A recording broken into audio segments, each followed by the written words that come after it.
రామాయణము, భారతము, భాగవతము ఈ మూడు భారతీయ సంస్కృతికి మూలబింబాలు.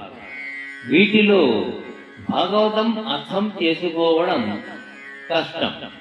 కారణం, దీనిలో భక్తితో పాటు అతి జటిలమైన వేదాంత ఘట్టాలు ఉండడమే.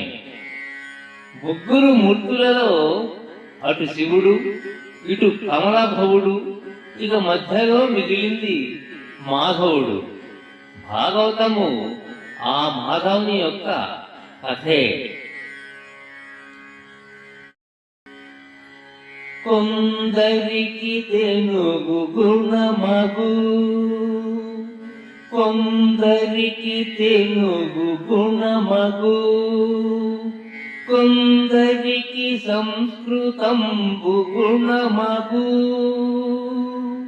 కొందరికి సంస్కృతంబు గుణమగు, రెండు కొందరికి గుణములగు,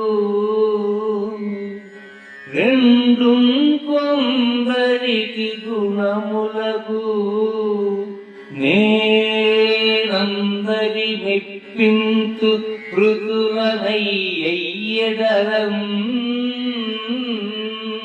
నేను అందరి మెప్పింతు కృతులనయ్యెయ్యడలం.